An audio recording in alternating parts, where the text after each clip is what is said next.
The sky changed on a Tuesday morning. Kang Do-hyun was eating breakfast in his small apartment when the light outside turned strange. It was not the soft yellow of sunrise. It was silver, cold, and beautiful in a way that made his heart beat faster. He walked to his window and looked up. His bowl of rice fell from his hands and broke on the floor. He did not notice. Beeline. 8. A ship hung in the sky above Seoul. It was massive, bigger than anything he had ever seen. It looked like it was made of glass and starlight. It did not make any sound. It simply floated there, 3 kilometers wide, blocking the sun. Do-hyun was 28 years old. He worked as a veterinarian in a small animal clinic in Mapo district. He was not rich. He was not famous. He was not special in any way that anyone could measure. He had an average face, average height, and an apartment he could barely afford. His life was simple. He woke up, he went to work, he helped sick animals, and he came home. That was all. But today, everything was different. His phone rang. It was his assistant, Park Eun-ji. "Are you seeing this?" she asked. Her voice was shaking. "Yes," he said.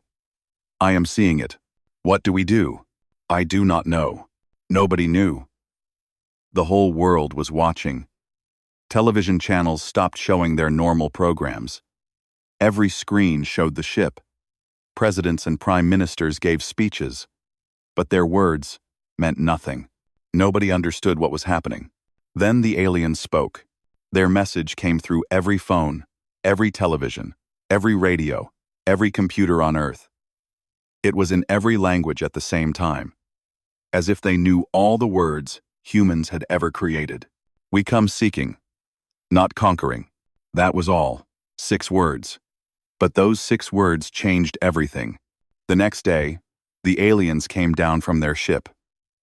They were called the Valari. They looked almost human, but not quite. They were tall, much taller than any human. Their skin was silver, like moonlight made solid. Their eyes were the strangest part. When Do-hyun saw them on television, he felt like he was looking into the night sky. Their eyes held galaxies. The Valari Queen came with them.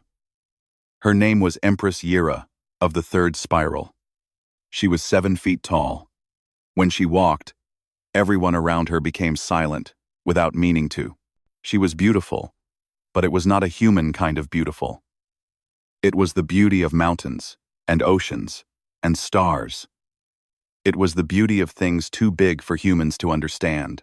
She asked to meet with Earth's leaders. She said her people had traveled 17,000 light-years to reach Earth. She said their empire was older than human civilization. She said they ruled over hundreds of planets across many galaxies. But she also said something strange. "We face extinction," she told the world leaders. "Not from war, not from disease, from ourselves. We have become too perfect, too logical, too cold. We have forgotten something important, something vital. We believe humanity has it. We have come to find it." Nobody understood what she meant. What could humans possibly have that an empire of stars did not? Do-hyun watched the news like everyone else. Then he went to work. The animals still needed him. Mrs. Shin brought her old dog, who could not walk well anymore. A young girl carried in a cat that had been hit by a car. Life continued, even with aliens in the sky. That afternoon, his phone rang. It was a strange number. "There is an emergency," the voice said. "An unusual animal was found near Namsan Tower. It is injured. The government is sending you." "Why me?" Do-hyun asked. He was just a normal vet.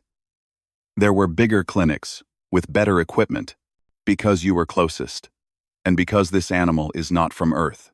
Do-hyun's hands went cold. When he arrived at Namsan Tower, soldiers were everywhere. They led him to a small tent. Inside, lying on a metal table, was a creature he had never seen before. It looked like a fox, but it was not a fox. Its fur was silver and white, and it seemed to glow faintly. It had 6 legs instead of 4. Its eyes were large and purple, and they were filled with fear and pain. The creature was bleeding. Something had hurt it badly. A government official spoke to Do-hyun in a quick, nervous voice. "This animal belongs to the Valari. It escaped from their ship. We need you to save it. If it dies, it could cause a diplomatic incident. Do you understand? This is very important." Do-hyun barely heard him. He was already moving toward the creature. "Hello," he said softly. "It is okay. I am here to help you." The creature made a small, frightened sound. It tried to move away from him, but it was too weak. Do-hyun did not think about politics, or aliens, or the fate of the world. He only thought about the scared, hurting animal in front of him. He had seen that same fear in the eyes of dogs and cats and birds many times before. Pain was pain. Fear was fear. It did not matter where you came from. He began to work. He cleaned the wound. He stitched the torn skin with careful, gentle hands. The whole time, he talked to the creature in a low, soft voice. "You are going to be fine," he said. "I know you are scared.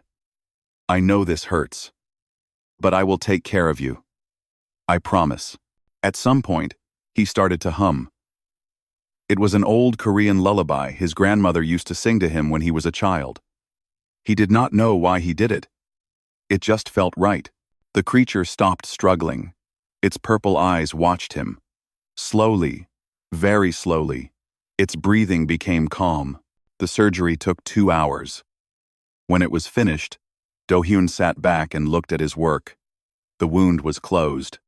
The bleeding had stopped. The creature was sleeping peacefully. And then Do-hyun did something he had not done since his father's funeral 3 years ago. He cried. He did not know why. Maybe it was the stress of the day. Maybe it was the fear that had been building inside him since he first saw the ship. Or maybe it was something else. Maybe it was the simple relief of knowing he had helped something that was hurting. He did not know that Unji had followed him. He did not know she was filming everything on her phone. He did not know she would upload the video that night, thinking it might help people feel less afraid of the aliens. He did not know that billions of people would watch him cry over an alien fox. He did not know that somewhere in the silver ship above Seoul, Empress Yira of the third spiral was watching too. And he did not know that she had just found what she had been searching for across 17,000 light-years of empty space. The video spread across the world like fire. By morning, everyone had seen it. The Korean veterinarian, who cried while saving an alien creature. News channels played it again and again. People shared it on social media. Millions of times. They called him the Crying Doctor and the Alien Fox Man. Do-hyun hated it. He did not want to be famous. He just wanted to go back to his quiet life. But his phone would not stop ringing. Reporters waited outside his apartment. His clinic was surrounded by cameras. "Why did you upload it?" he asked Unji. He was not angry. He was too tired to be angry. Unji looked down at her hands. "I am sorry. I thought it would help people. Everyone was so scared of the aliens. I thought if they saw you being kind to their animal, they would feel better." Do-hyun sighed. She had meant well. She always meant well. Meanwhile, the world's governments were busy with something much bigger. The Valari had agreed to a presentation ceremony. They would allow Earth's nations to offer them gifts. In return, the Valari might share their advanced technology. They might form alliances. They might give humanity access to the stars. Every country wanted to impress them. Every leader wanted to be the one who won their favor. The ceremony was held at the United Nations building in New York. It was broadcast to every country on Earth. Do-hyun watched it on his small television, eating instant noodles alone in his apartment. America went first. Their president stood proudly as workers brought out their offerings. There were quantum computers, machines that could calculate problems no human mind could solve. There were prototype fusion reactors, devices that could create unlimited clean energy. There were teams of scientists, the smartest people in the country, ready to share their knowledge. "We offer you the best of human technology," the president said. "We offer you partnership in the pursuit of progress." Empress Yura examined each item carefully. Her silver face showed no emotion. When she spoke, her voice was polite but cold. "We appreciate your offering, but we mastered these technologies before your species existed. Your quantum computers are like children's toys to us. Your fusion reactors are primitive. Your scientists are clever, but they know nothing we do not already know." The American president's smile faded. The room became very quiet. China went next. They brought ancient treasures. There were jade statues from dynasties thousands of years old. There were silk scrolls with paintings of mountains and rivers. There were terracotta warriors from the tomb of the first emperor. "We offer you the history of humanity," the Chinese leader said. "We offer you the beauty of our past." Empress Yira walked among the artifacts. For a moment, she seemed interested. She touched a painting gently, with her long silver fingers. "Beautiful," she said. "But we have watched civilizations rise and fall for 1,000,000 years. We have seen art from species you cannot imagine. Objects do not move us. They are only things." Russia came forward with a different approach. Their president spoke of military power. He offered alliance, protection, access to Earth's resources. He spoke of strategic partnerships that would benefit both their peoples. Empress Yira's galaxy eyes looked at him with something that might have been sadness. "We have no enemies left to fight," she said. "We conquered our last opponent 50,000 years ago. Power means nothing to those who have it absolutely. What use is a sword to someone who cannot be cut?" The European nations tried next. They brought the greatest art humanity had ever created. Paintings from the Louvre, sculptures from Italy. Musicians performed symphonies by Mozart and Beethoven. Singers performed operas that brought tears to human eyes. Empress Yira listened. For a long moment, she did not speak. Something flickered in her strange eyes. The room held its breath. Perhaps this was working.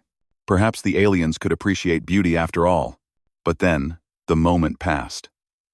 The light in her eyes faded. "Technical perfection," she said quietly. "The notes are correct. The timing is precise. But where is the soul? Where is the feeling? This music is beautiful, but it does not make me feel anything. It is like looking at a photograph of fire. It shows me what fire looks like, but it does not make me warm." The ceremony continued for hours. Country after country presented their finest offerings. Japan brought robots and artificial intelligence. India brought philosophers and spiritual texts. Small nations brought whatever they could, hoping something might catch the alien queen's eye. Nothing worked. By the end, Empress Yira looked tired. Not physically tired, but tired in a deeper way.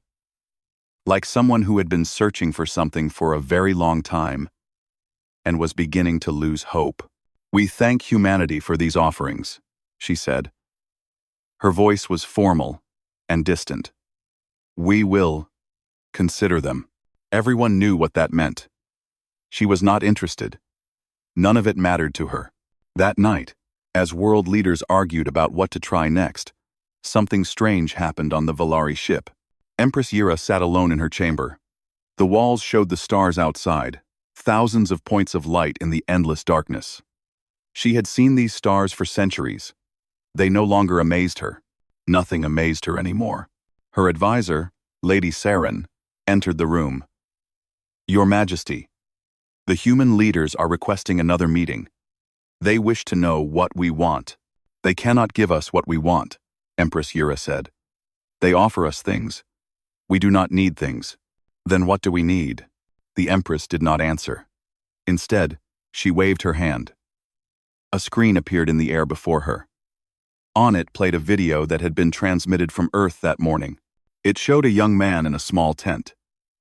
He was working on an injured animal, one of the Empress's own pets that had escaped from the ship. His hands were gentle. His voice was soft. He was humming an old song. And at the end, he cried. Tears ran down his face for a creature he had never seen before, from a world he would never visit. This, Empress Yura said, this is what we need. Lady Saren looked confused. A veterinarian? Your Majesty, he is nobody. Our scans show he has average intelligence, no political power, no special abilities. He is completely ordinary. Yes, the Empress said. He is. And yet he wept for a stranger. He showed compassion without reason, kindness without reward. She paused. When was the last time you cried, Lady Saren? The advisor thought about it. I do not remember. Perhaps, never? When was the last time any of our people cried, or laughed, or felt anything at all? Lady Saren had no answer. Empress Yura looked back at the screen. The video played again. The young man hummed his grandmother's song. The alien fox grew calm in his hands. Arrange a meeting, the Empress said. I want to speak with this human. Alone. And, Your Majesty, is that wise? He is just a commoner. The human leaders will be offended. I do not care about the human leaders. I care about finding what we lost. And I believe this ordinary man might know where it is. Lady Saren bowed and left to make the arrangements. Empress Yura stayed in her chamber, watching the video again and again. Each time, she focused on the tears. Such a small thing. Just water falling from eyes. Her people had stopped producing tears 10,000 years ago. They had decided it was inefficient. Now she wondered if they had made a terrible mistake. The call came at 6 in the morning. Do-hyun was still sleeping when his phone rang.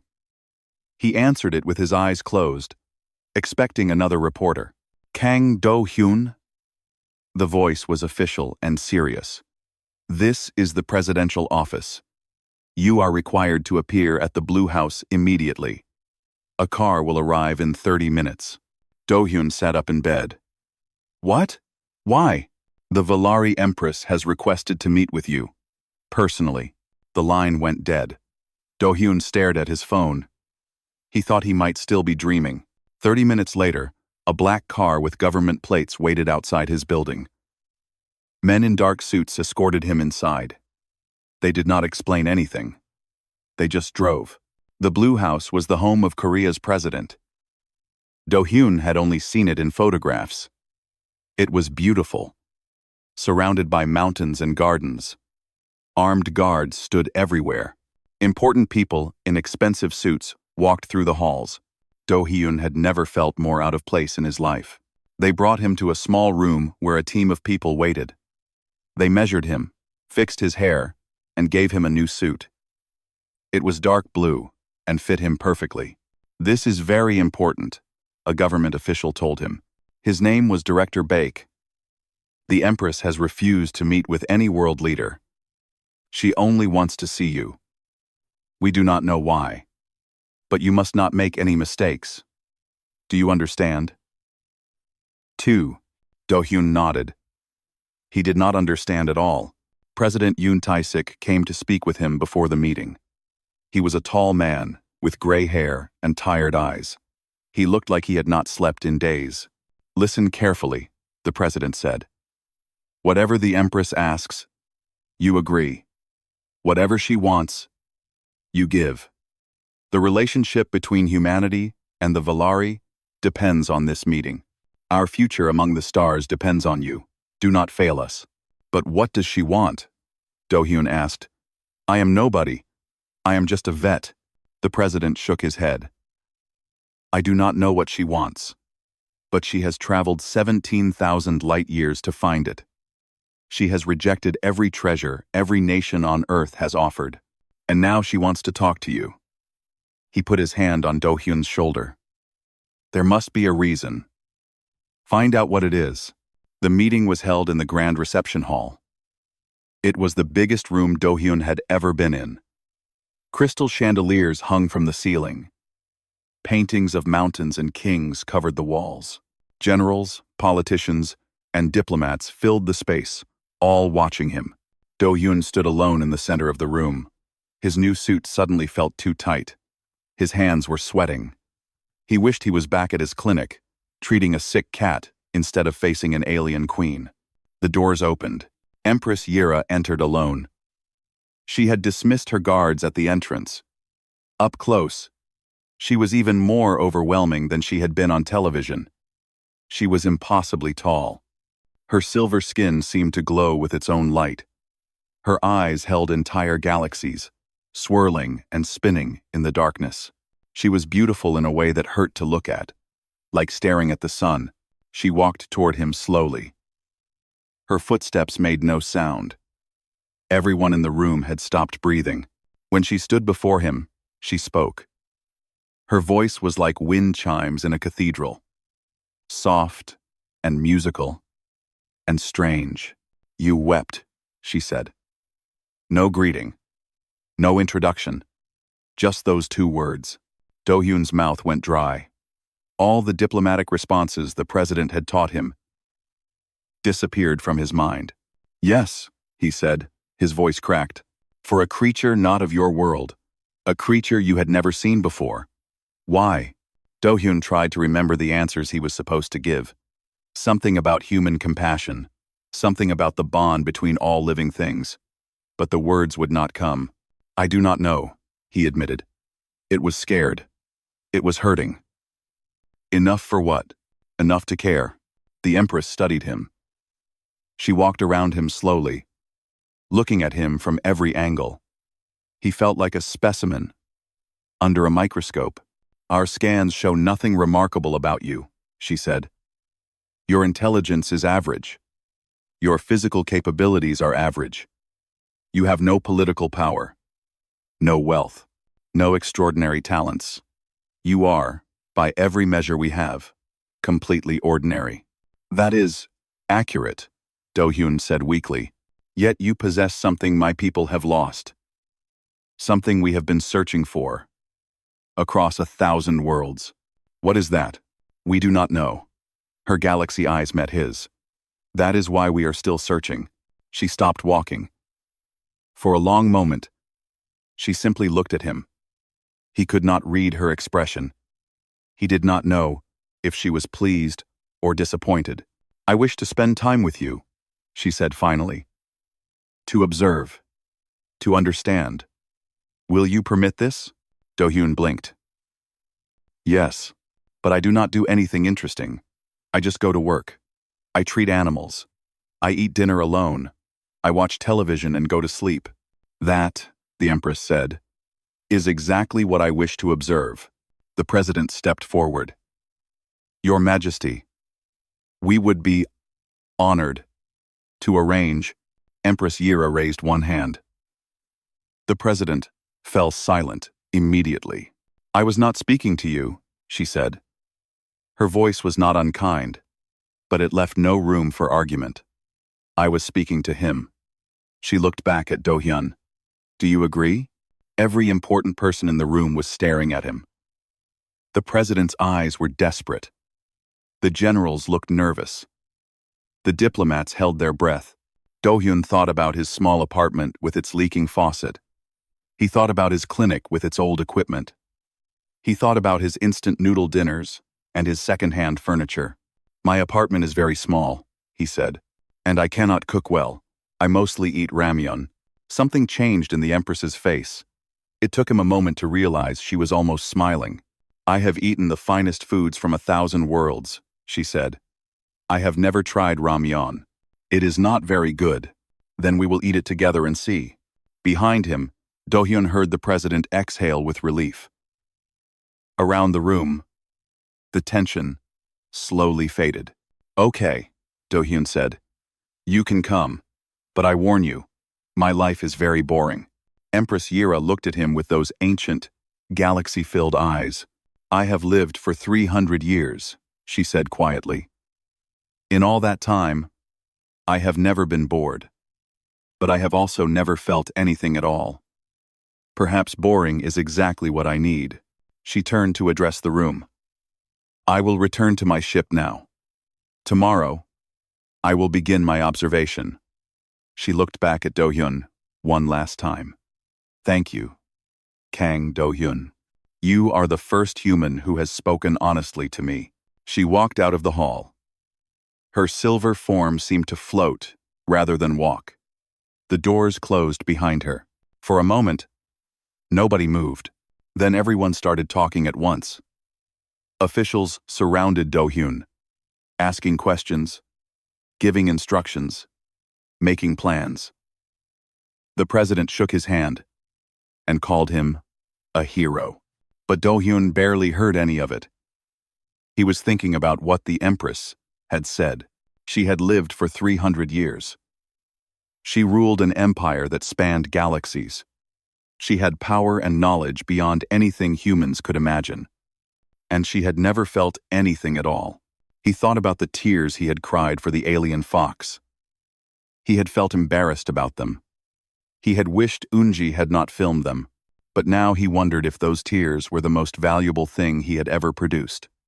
For 3 weeks, Empress Yira followed Do-hyun through his ordinary life. She arrived each morning at 7 o'clock. She came alone, except for Lady Saren, who served as her translator when needed. She wore simple clothes that almost made her look human, though her silver skin and galaxy eyes always gave her away. People stared wherever they went. Some took photographs. Some ran away in fear. But Do-hyun got used to it. He had no choice. On the first day, he took her to his clinic. It was small and old. With equipment he had bought second-hand. The walls needed painting. The floor made sounds when you walked on it. This is where you work, Empress Yira observed. It was not a question. Yes, I know it is not impressive. It is adequate for its purpose. A young woman came in carrying a small dog. The dog was old and sick. Its breathing was difficult. The woman was crying. Please help him, she said. He has been my companion for 15 years. He is all I have left. Do-hyun took the dog gently. He examined it while speaking to the woman in a soft, calm voice. He explained what was wrong. He gave medicine. He showed her how to care for the dog at home. The woman thanked him many times. She did not have much money, but she paid what she could. Do-hyun accepted it without complaint, even though it was less than half his normal fee. After she left, Empress Yira spoke. You reduced your price. Why? She could not afford the full amount. But you need money to survive. This is inefficient. Do-hyun shrugged. Maybe, but her dog needed help. That was more important. More important than your own needs? In that moment, yes. The Empress said nothing, but her galaxy eyes stayed on him for a long time. The days continued like this. Each morning, Do-hyun greeted his elderly neighbor, Mrs. Cho Bong-cha. She lived alone in the apartment next to his. Her children had moved away years ago. Her husband had died before that. She spent most of her time alone. Do-hyun always brought her extra food from his breakfast. It was not much, just some rice, maybe some soup. But Mrs. Cho smiled every time she saw him. You are a good boy, she always said. Your mother raised you well. Empress Yira watched these exchanges with curiosity. One morning, she asked, Why do you feed her? She is not your family. She reminds me of my grandmother, Do-hyun said. My grandmother died when I was young. I still miss her. So you care for this woman because she resembles someone you lost? I guess so. Is that strange? It is illogical. Your grandmother is gone. This woman is not her. Caring for her will not bring your grandmother back. Do-hyun thought about this. You are right. It is illogical.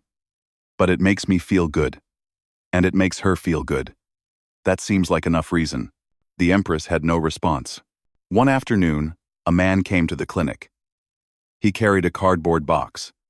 Inside was a puppy, barely a few months old. It was sick and weak. shaking from cold and hunger. "I found this on the street," the man said. "I cannot keep it. Do you want it?" Do-hyun looked at the puppy. Its eyes were dull. Its fur was dirty and thin. It was clearly very sick. "I will take care of it," he said. The man left without saying thank you. When he was gone, Do-hyun examined the puppy more closely. His face became angry. "This dog was not found on the street," he said. His voice was tight. "It was abandoned. You can see the marks, where a collar used to be. Someone bought this puppy, and then threw it away when it got sick. He spent the next 3 hours treating the puppy. He used his own money to buy medicine. He stayed late at the clinic to watch over it.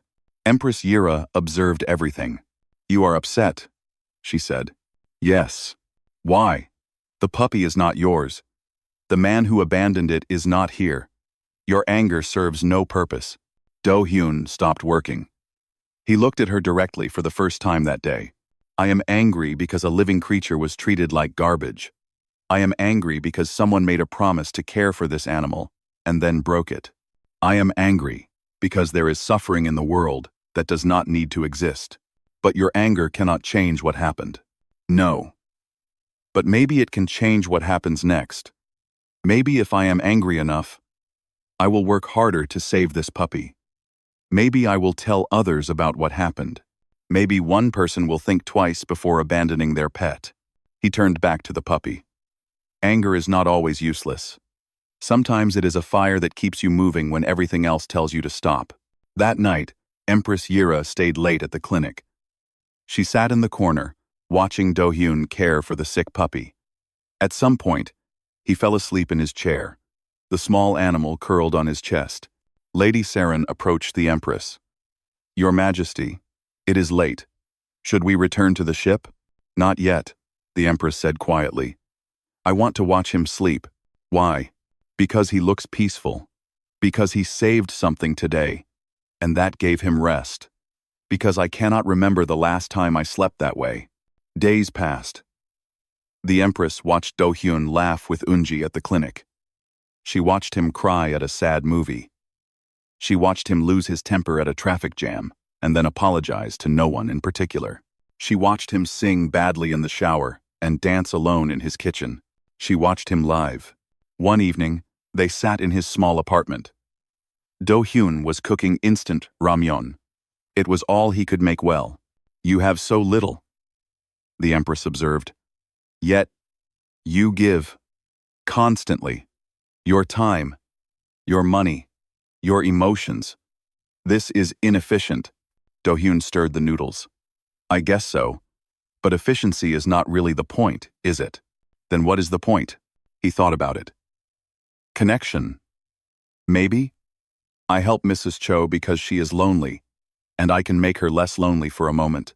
I save animals because being alive is hard, and we should help each other through it. Even across species? Especially across species. They cannot ask for help. That makes it more important to offer it." The Empress was quiet for a long time. Then she spoke, and her voice was different. Smaller. More vulnerable. "My people stopped helping each other 10,000 years ago. We optimized everything. We eliminated weakness, inefficiency, unnecessary emotion. We became perfect. That sounds lonely. We did not think so. We did not think at all. We simply functioned." She looked at her silver hands. "Until we realized our birth rates had dropped to 0. Our people choose not to create new life. Why would they? Logic provides no reason for it. Children are inefficient. Love is irrational. Hope is statistically unfounded." Do-hyun set a bowl of ramyeon in front of her. The steam rose between them. "Maybe that is not a problem to solve with logic," he said. "Then how?" "I do not know. But eat first. Food always helps me think." She stared at the noodles. Then, for the first time in 300 years, Empress Yira of the third spiral laughed. It was a small sound, rusty and uncertain, like a machine that had not been used in a very long time. But it was real. Do-hyun smiled. She picked up the chopsticks with her long silver fingers. She was awkward with them. But she tried. "This is terrible," she said, after her first bite. "I know. I told you I could not cook. Why did you offer it to me then?" "Because sharing a meal is not about the food. It is about the company." She looked at him with those galaxy eyes. And for just a moment, he thought he saw something new in them. Something that looked almost like hope. The final presentation ceremony was held at the United Nations headquarters. It was the largest gathering of world leaders in human history. Every president, every prime minister, every king and queen had come. They brought their finest treasures, their greatest achievements, their most desperate hopes. This was humanity's last chance to impress the Valari.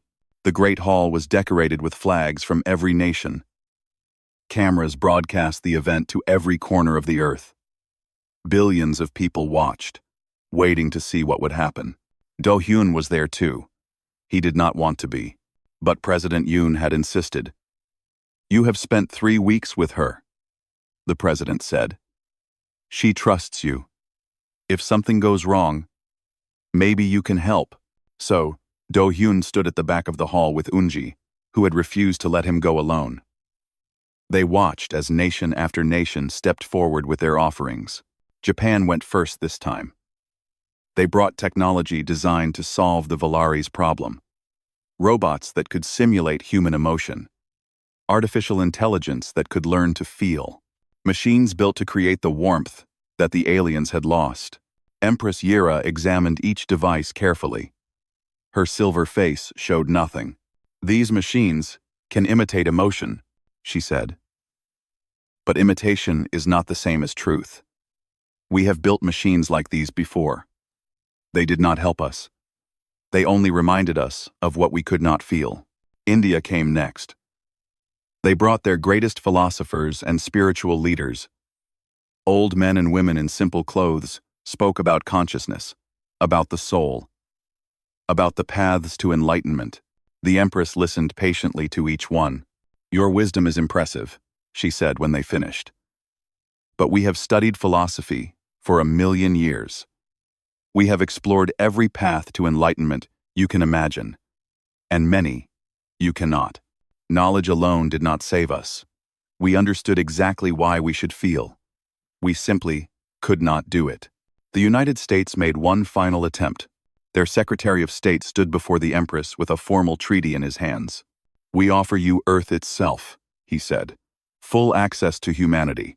Our scientists will work with yours. Our people will serve as examples. In exchange, you share your technology with us. Together, our species can grow stronger." Empress Yira read the treaty carefully. Then, she handed it back. "You offer us humanity as property," she said. "But that is not what we need. We do not want to own humans. We want to understand them." She paused. "There is a difference." The ceremony continued for hours. Smaller nations brought their offerings. Artists performed. Musicians played.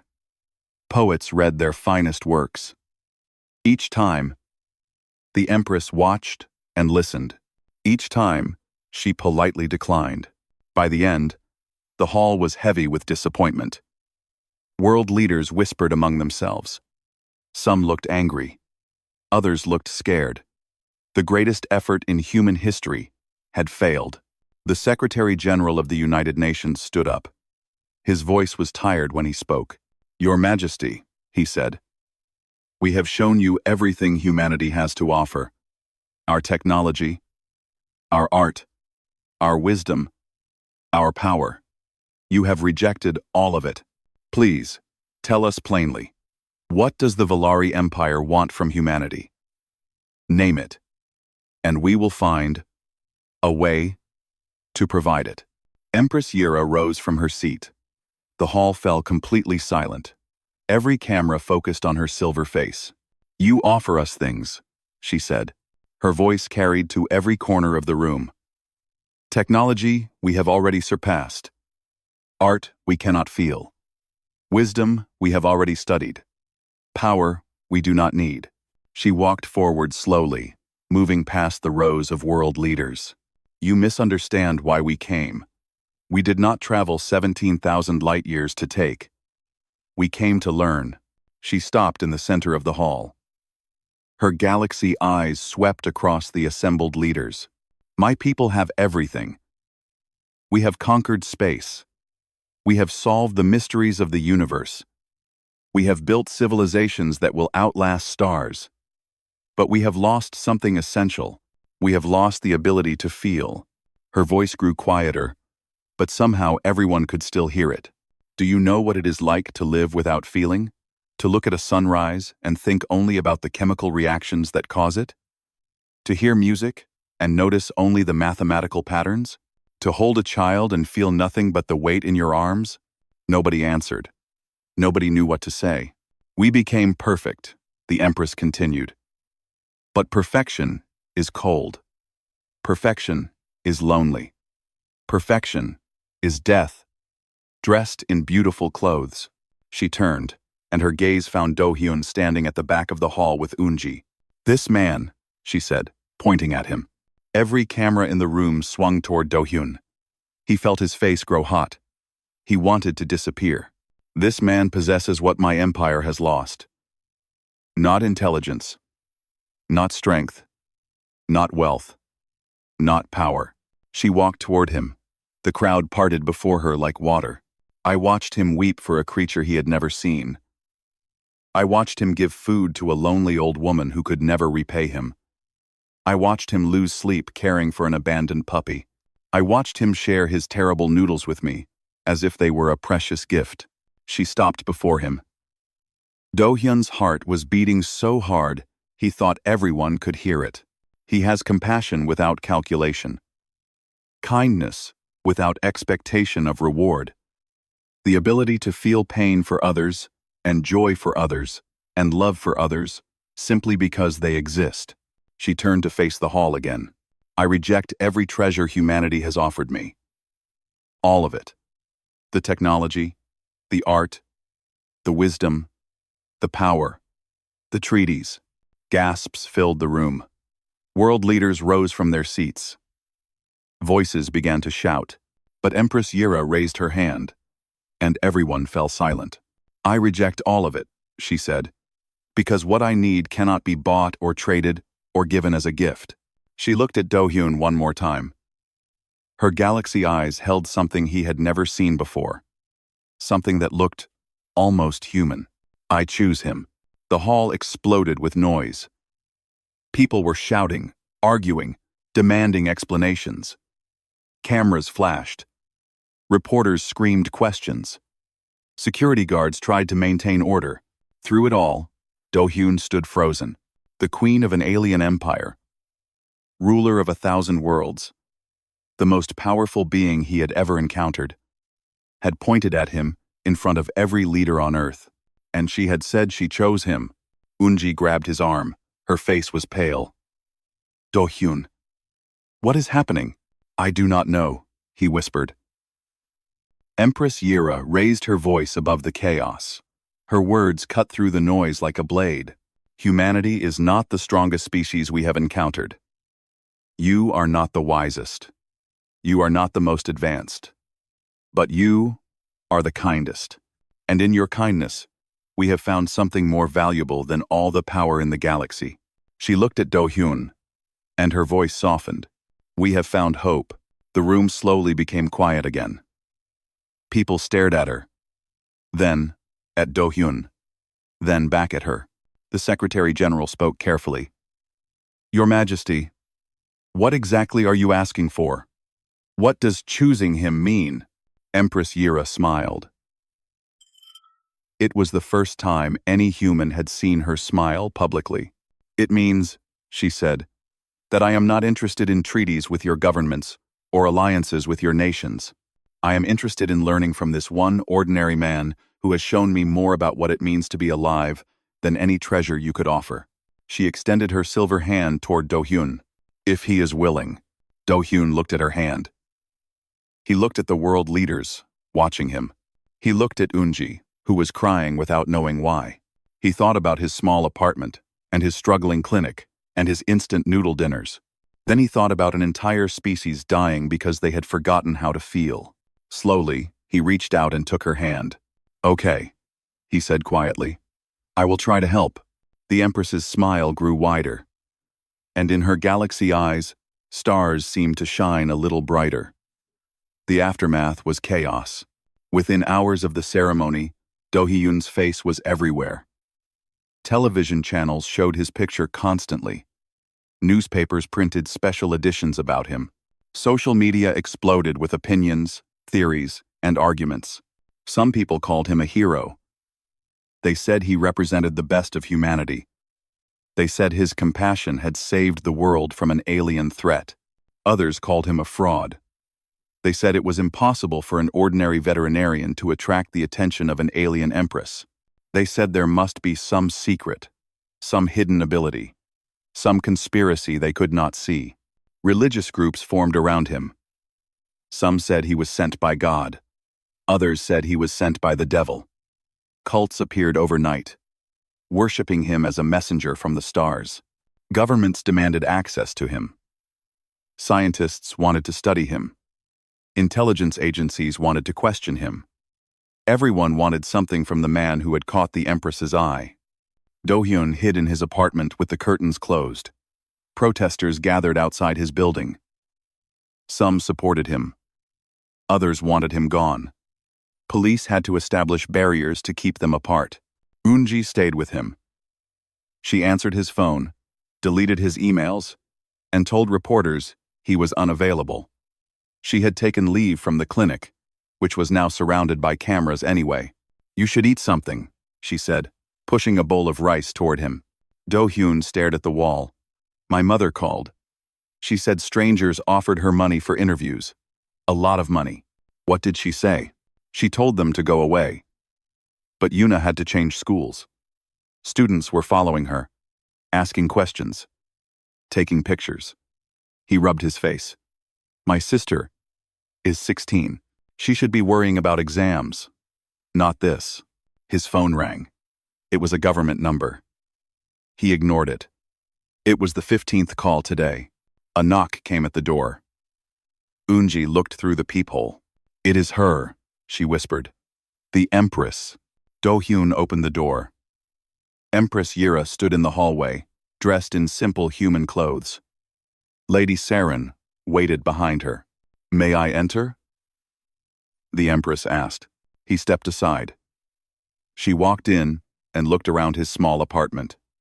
Outside, protesters shouted. Cameras flashed through the windows. "I apologize," she said. "I did not anticipate this reaction."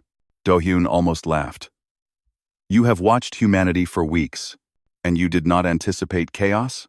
I calculated a 73% probability of political resistance. I failed to account for passion." And he did laugh then. It was a tired, frustrated sound. "That is exactly your problem, is it not? You can calculate everything except the things that matter." The Empress was quiet for a moment. Then she nodded. "You are correct. My people have forgotten what matters. That is why we are dying." She sat down on his old sofa. She looked strange there. An alien queen on second-hand furniture. But she also looked tired. Almost human. "I have lived for 300 years, she said. "I have ruled an empire of 1,000 worlds. I have commanded fleets that could destroy planets. And yet I have never felt anything like what you feel when you help a sick animal." She looked at her hands. "My people stopped having children 50 generations ago. Not because we could not. Because we saw no reason to. Our logic told us that creating new life was inefficient. It required resources. It created dependencies. It served no practical purpose. But life is the purpose," Do-hyun said softly. "Yes, you understand that. We forgot it." She looked up at him. "That is why I chose you. Not because you are special by our standards, but because you are special by yours. You live every day with purpose and feeling and connection, even though you gain nothing from it. The shouting outside grew louder. Someone threw something at his window. The glass cracked, but did not break. Empress Yira stood up. Her galaxy eyes were determined. "This cannot continue," she said. "I will make an announcement. I will tell the world exactly what I want from you." "What do you want?" She faced him directly. "I want you to come with me. To my world. To the center of my empire." Do-hyun felt his stomach drop. "What?" "My people need to see what you have shown me. They need to remember what they lost. They need to learn that caring for others is not weakness. That tears are not malfunction. That love is not illogical. You want me to teach your entire empire to feel. I want you to remind them that they already can." Do-hyun sat down heavily. His legs could not hold him anymore. "I am nobody," he said. "I am not special. I am not wise. I do not have the answers. I just try to be kind. That is all I know how to do." Empress Yira knelt before him. It was a strange sight. A queen kneeling to a veterinarian. "That is exactly why I chose you," she said. "You do not perform goodness for reward. You simply are good. In a universe of calculated exchanges, you are free." Unji stepped forward. Her voice was shaking. "He cannot go. His family is here. His friends are here. His life is here." The Empress looked at her. "I know. I am not commanding him. I am asking." She turned back to Do-hyun. "My ship can travel 17,000 light years in 3 weeks. If you come, you could return to visit. You would not be trapped forever. But I would be gone. For years. Maybe decades." Yes. Do-hyun thought about his mother and sister. He thought about Mrs. Cho next door. He thought about his clinic and his patients and his small, ordinary life. Then he thought about an empire of perfect beings who had forgotten how to love. Billions of people, across 1,000 worlds, living without purpose, dying without hope. "Can I think about it?" he asked. "Of course. I will give you 1 week." She stood up and walked to the door. Before she left, she turned back. "I know this is unfair. I know I am asking you to give up everything for strangers you have never met. But that is exactly what you did for my pet 3 weeks ago. You helped a creature from another world simply because it was suffering." Her galaxy eyes were soft. "Now an entire species is suffering. And I believe you are the only one who can help us remember how to stop." She left. Lady Saren followed. The door closed behind them. Do-hyun sat in silence for a long time. Unji sat beside him. She did not say anything. She just held his hand. Outside, the protests continued. His phone kept ringing. The world kept demanding answers. But inside, there was only a young man and a terrible choice. Save himself or save the stars. Do-hyun spent the first 2 days with his family. His mother, Kang Mi-suk, cooked his favorite foods and tried not to cry. His sister, Kang Yuna, pretended to be angry but hugged him tighter than she ever had before. "You do not have to go," his mother said. "Let someone else save the aliens. You are my son, not a hero." Do-hyun held her hands. They were rough from years of hard work. She had raised him alone after his father died. "I know," he said. "But if I do not go, who will? Anyone, everyone, someone more qualified." She did not ask for qualified. She asked for me. His mother wiped her eyes. "You were always like this. Even as a child, you brought home injured birds and hungry cats. You could never walk past something that was hurting. You taught me that," Do-hyun said. "You taught me that kindness is not weakness. That helping others is never wrong. I did not teach you to leave your family for aliens 17,000 light years away." He had no answer for that. On the 3rd day, he went back to his clinic one last time. The animals were being transferred to other veterinarians. The building would be rented to someone else. He walked through the empty rooms. So many memories lived here. The first dog he had saved. The cat that had bitten him so hard he needed stitches. The parrot that learned to say his name. Unji met him there. She had been avoiding him since the Empress's visit. Now she stood in the doorway, her eyes red from crying she refused to admit. "Have you decided?" she asked. "Yes. You are going." It was not a question. She knew him too well. "Yes," he said anyway. She walked toward him slowly. Her footsteps echoed in the empty clinic. "You know, I have worked with you for 5 years," she said. "I have watched you give away money you did not have. I have watched you work for free, when people could not pay. I have watched you cry over animals you could not save." She stopped in front of him. Her voice was thick with tears she was trying to hold back. "I always thought you were foolish. Kind, but foolish. I thought someday you would learn to protect yourself, to put yourself first. Ainji. But you never did. And now, an alien queen wants to take you across the galaxy because you are the kindest person she has ever met." Unji laughed bitterly. "How am I supposed to argue with that?" Do-hyun took her hands. They were trembling. "I am sorry," he said. "I know this is not fair. I know I am leaving you with a mess.